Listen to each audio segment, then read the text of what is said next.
तूने किसी और के साथ, तेरा चक्कर है इसीलिए तूने मुझे छोड़ा। तूने मुझे छोड़ा क्योंकि तू आज़ाद होना चाहती है। मेरे ऊपर बैठ के सीधा उल्टा थप्पड़ मार मार के मेरा चेहरा काला कर दिया। मेरी रिब्स इंजर हो गई। जब ये हुआ तो मुझे पता था कि अब मुझे कोई नहीं रोक सकता। 2006 में धीरे धीरे अपने पाँव पे खड़ा होना फिर सीख लिया। ये नहीं है कि एक दिन आप निकल जाते हो तो दूसरे दिन आपको आज़ादी मिल जाती है। जब मुझे बुलाया गया जोश टॉक्स के लिए तो उन्होंने बोला कि आप खड़े होकर टॉक दीजिए, लेकिन मैं ज़्यादा देर खड़ी नहीं हो सकती और उसका भी कारण है। आज मैं आपको अपनी कहानी सुनाने आई हूँ और 75 साल हो गए हैं हमारे देश की आज़ादी को। लेकिन क्या हम सच में आज़ाद हैं? क्या हम मुक्त हैं अपनी बंदिशों से जो हमारा दिमाग, हमारी सोच हमें जकड़ के रखती है? मैं अपनी कहानी आपको बताने आई हूँ आज, और मैंने क्या झेला और मैं कैसे बिना आज़ादी के उन्हीं बंदिशों में इतने साल बंधी रही। क्यों बंधी रही? कभी कभी मैं पीछे मुड़ के सोचती हूँ कि क्यों मैंने इतना झेला। क्या परिस्थितियाँ थीं कि मेरी सोच थी? मेरा नाम रश्मि आनंद है और मैं एक सोशल वर्कर हूँ। मैं डोमेस्टिक वायलेंस, घरेलू हिंसा के मुद्दों पे काम करती हूँ। एक ट्रस्ट चलाती हूँ जो फ्री लीगल एड देता है उन बच्चों को, उन औरतों को जो हिंसा की शिकार हैं। किताबें लिखती हूँ, सोच बदलने की कोशिश करती हूँ। मैं कलकत्ते में पली बड़ी हुई, बहुत ही एक एफ्लुएंट फैमिली से थी। कभी मैंने पानी का गिलास नहीं उठाया था। लेकिन जब शादी हुई, कभी मुझे नहीं याद कि मेरी मदर ने कभी मेरे से ऊंची आवाज़ में भी बात करी। और जब शादी हुई तो एक दिल्ली आ गई, एक जैसे कोई कल्चर शॉक था मेरे लिए। कभी मैंने सोचा नहीं था कि हिंसा जैसी चीज़ें शादी में होती है। और with in the first day of marriage वो हिंसा भड़क गई। पहला थप्पड़ जब मिलता है तो इतना शॉक लगता है कि ये क्या हुआ है, मैंने क्या किया है। और अपने आप को दोषी ठहराता है बंदा। वो क्या मैंने किया है कि मुझे ऐसी सज़ा मिली है या गाली मिली है। हम सोच नहीं सकते कि ये चीज़ें होती हैं। और फिर the first time it happened with me, मेरे हस्बैंड रोए और सॉरी, माफ़ कर दो, कभी नहीं होगा। लेकिन फिर थोड़ा ज़्यादा हुआ और फिर थोड़ा ज़्यादा हुआ। आज उस टाइम मैं सोचती थी मेरे साथ क्यों हो रहा है। मैं आवाज़ ऊंची करके भी मेरी हिम्मत नहीं होती थी बात करने की। तो क्यों ये वायलेंस, क्यों ये हिंसा, क्यों ये इतना गुस्सा जो पल रहा है, पनक रहा है उनके अंदर। Violence is about power and control. जहाँ पे भी आप किसी के ऊपर अपना पावर इस्टेब्लिश करने की कोशिश करोगे, वहाँ पे हिंसा और वायलेंस होगी ही होगी। And that is the worst thing that you can do to another human being, to take away their freedom. इतनी ज़्यादा हिंसा थी कि अगर मैं आपको बताऊं, जब मेरी बेटी, मैं प्रेग्नेंट थी अपनी बेटी के साथ, तो तीसरे महीने या चौथे महीने में मुझे पहली मंजिल से सीढ़ियों से नीचे फेंका गया। खून बहना शुरू हुआ। मैंने नहीं सोचा था कि मेरी बेटी बच जाएगी, मेरा बच्चा बच जाएगा। लेकिन भगवान की कृपा थी और वो बच गई। लेकिन ग्रोथ डिफिसिट से पैदा हुई, प्रीमेच्योर थी, छोटी सी थी, वो भी नहीं पता था कि वो बच पाएगी कि नहीं, लेकिन बच गई। मेरे बेटे के टाइम पे इतनी हिंसा थी कि पूरे 9 महीने मैं बेड रेस्ट पे थी। मेरा फेस स्मैश हुआ है, मेरी रिब्स टूटी गई हैं, मेरी बाजू तोड़ी गई है। क्या नहीं हुआ मेरे साथ। हम औरतें जो है ना, हम ये सोच लेते हैं नहीं वो बदल जाएगा, वो ठीक हो जाएगा। कभी ना कभी वो एक होप होती है जो हमें आगे बढ़ाती जाती है। होप बहुत अच्छी चीज़ है, बहुत पॉजिटिव चीज़ है, लेकिन वो बंदिश भी बन जाती है, क्योंकि इतनी होप नहीं होनी चाहिए कि हम परिस्थितियों को समझ ना पाएँ। और हमारे में ये बात जन्मों से हमारे दिमाग में होती है, हमें डाली जाती है, एडजस्ट कर लो, कोई बात नहीं। हर बारी जब मैं अपने फादर और ब्रदर के पास जाती थी, मदर के पास जाती थी, तो मेरे फादर बोलते थे नहीं नहीं एडजस्ट कर लो, कोई बात नहीं, और मैं वापस चली जाती थी।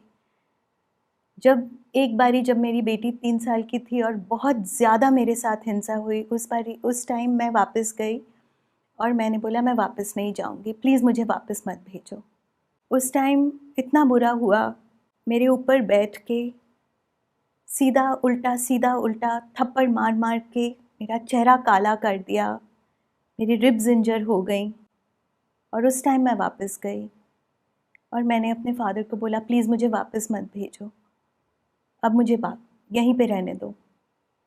लेकिन फिर मेरे भाई ने और मेरे फादर ने बोला नहीं, तुम्हारे लिए जगह नहीं है, तुम वापस चली जाओ।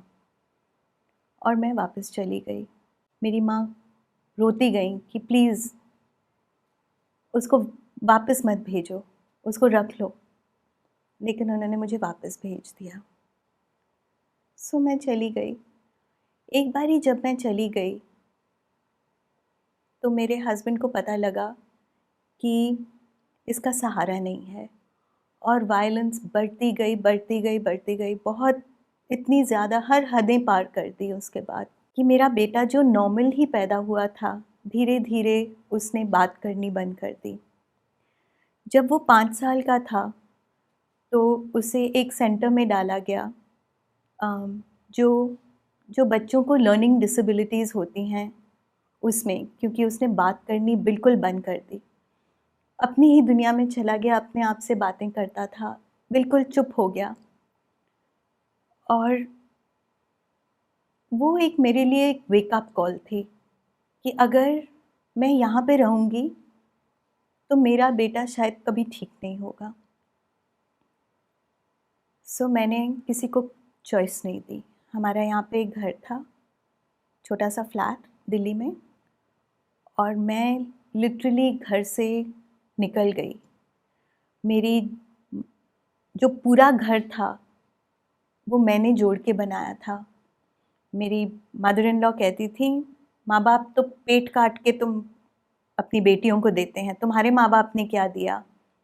तो चाहे वो फ्रिज था, चाहे वो पंखे थे, चाहे वो बेड्स थे, जो भी था वो मैं फ्रीलांस करके, मैं एडवर्टाइजिंग में थी, कॉपीराइटर थी, और फ्रीलांस करके मैंने जोड़ जाड़ के उस पूरा घर बनाया, हर चीज़ छोड़ के।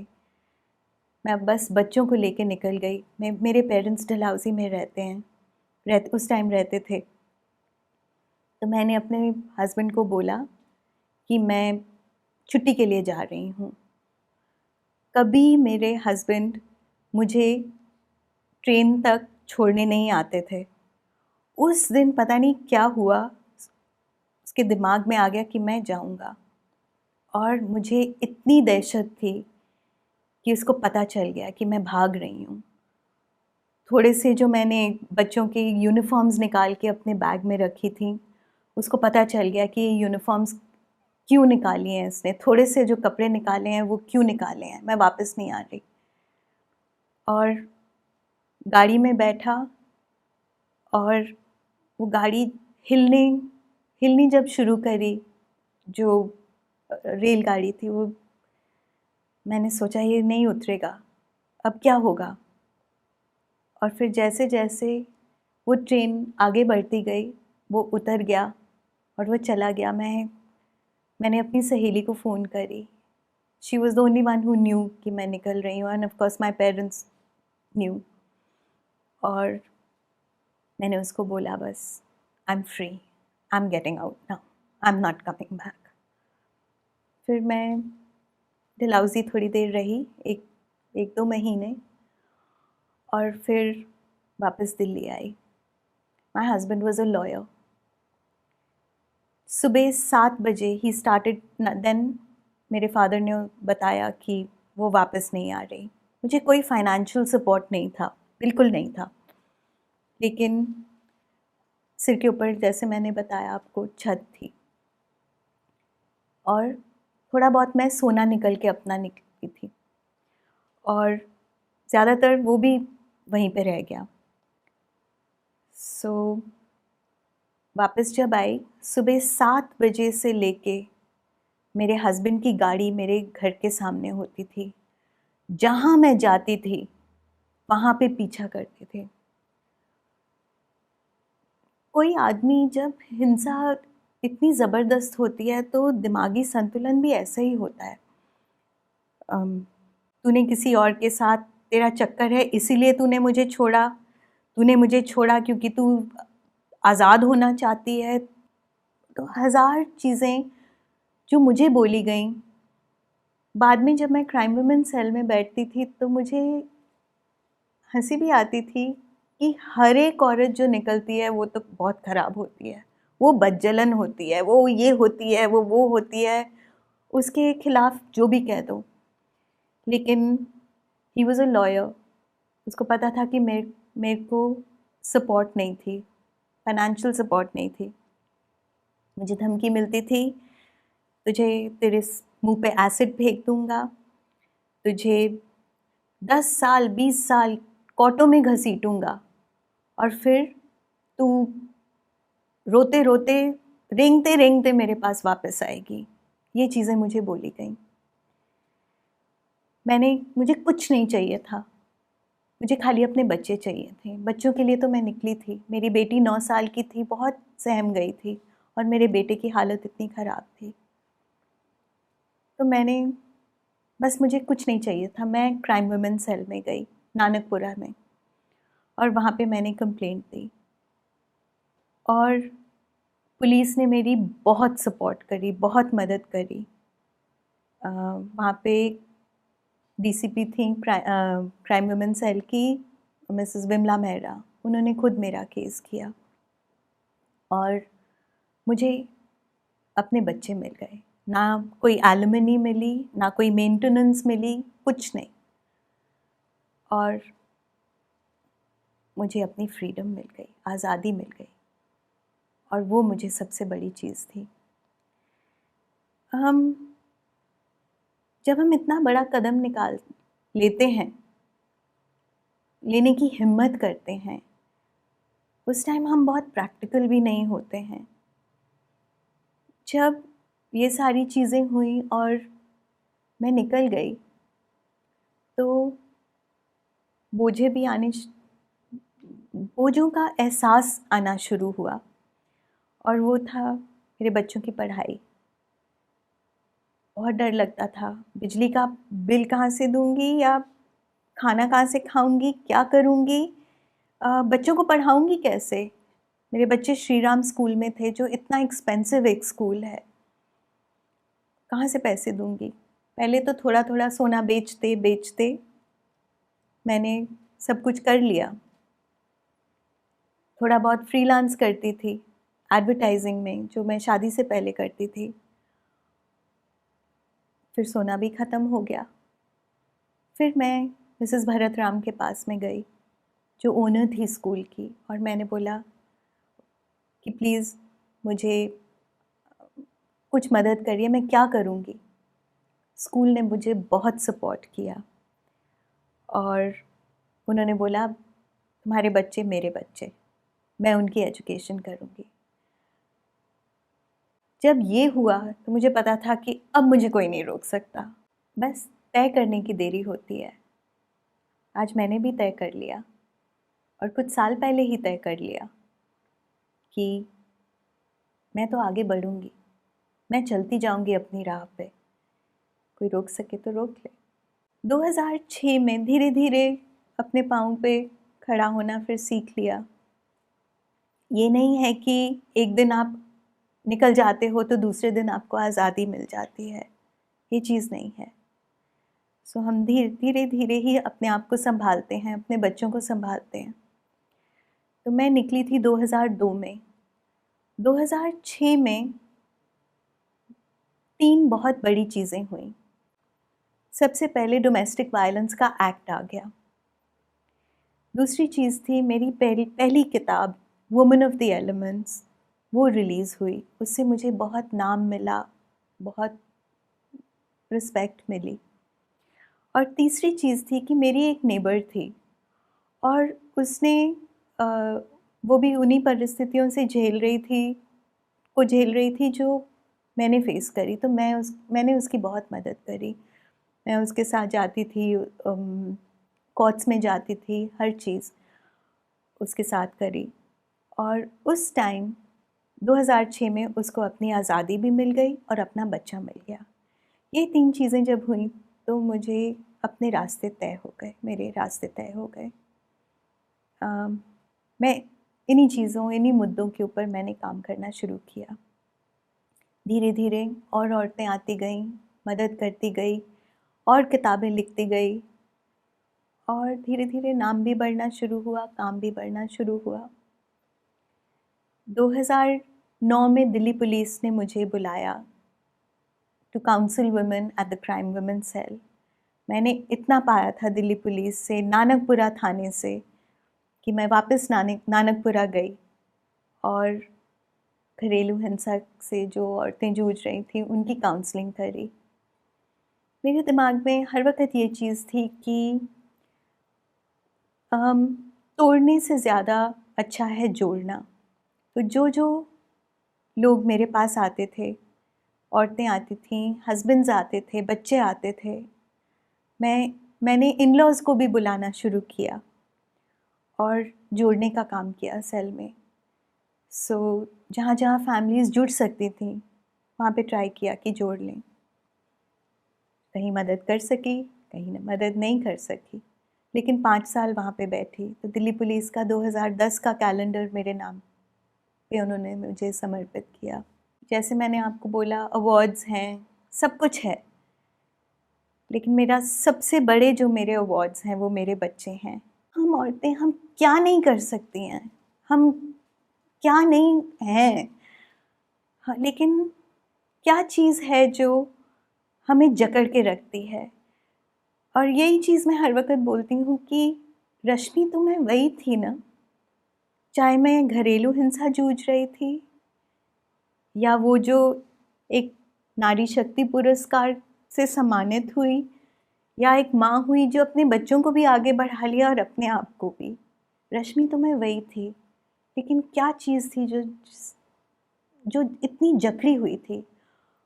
और वही चीज़ मैं सोचती हूँ वो ये है, हमारा दिमाग, हमारी सोच।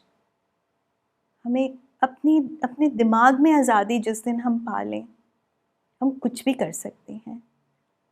हमें हर परिस्थिति का सामना करना हमें आता है, बस थोड़ी सी अपनी सोच बदलनी है। कभी कभी मुझे पूछा जाता है कि क्या करना चाहिए। हर परिस्थिति अलग होती है, लेकिन एक चीज़ मैं हर वक्त बोलती हूँ कि ना बोलने की हिम्मत हमें सबसे पहले दिन ही कर लेनी चाहिए।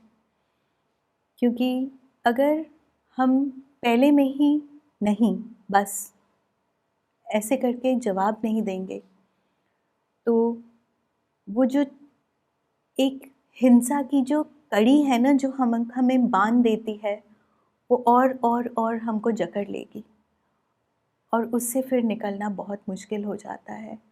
हमें आदत हो जाती है, हमारे दिमाग को आदत हो जाती है।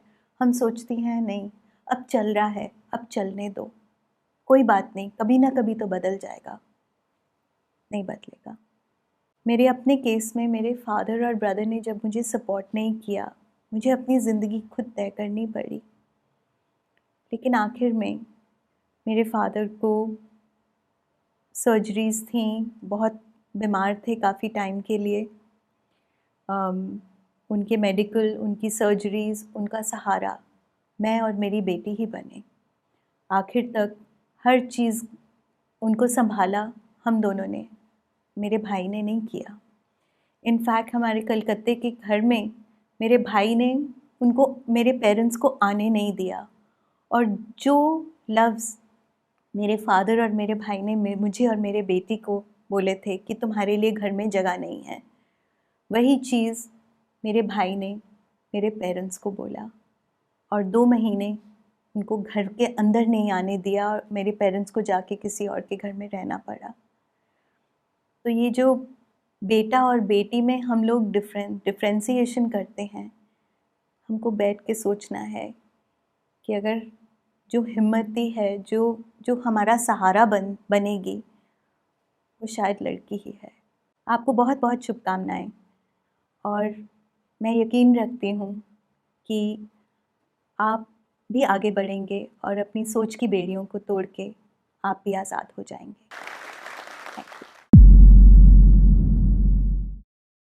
अगर आप भी इस वीडियो के एंड तक पहुंच गए हैं तो मेरी तरह ही आप भी इंस्पायर जरूर हुए होंगे। आपको भी मोटिवेशन मिली होगी अपने सपनों को पूरा करने की। दोस्तों, सपने तो हम सभी देखते हैं, लेकिन हम में से कुछ ही लोग अपने सपनों को पूरा करने में सक्सेसफुल हो पाते हैं। मैं आपको बताना चाहती हूं कि जो भी इंसान अपने गोल्स को अचीव करने में सक्सेसफुल होता है, उन सभी में कुछ कॉमन स्किल्स होती हैं, जैसे कि अच्छी कम्युनिकेशन स्किल्स, जो कि स्पोकन इंग्लिश से आती हैं। और दोस्तों, हम सभी इस स्किल को मास्टर करके अपनी लाइफ में आगे बढ़ सकते हैं जोश स्किल्स ऐप के साथ। इस ऐप में हम 1 by 1 वोकैबुलरी के नए वर्ड्स, ग्रामर प्रैक्टिसेस, रीडिंग और राइटिंग प्रैक्टिसेस के साथ साथ अपने जैसे अन्य हजारों स्टूडेंट्स के साथ ऑनलाइन इंग्लिश में लाइव बात करके अपनी इंग्लिश को वर्ल्ड क्लास बना सकते हैं। आज ही अपनी सक्सेस की तरफ पहला कदम लें, भारत के नंबर 1 स्पोकन इंग्लिश ऐप जोश स्किल्स के साथ।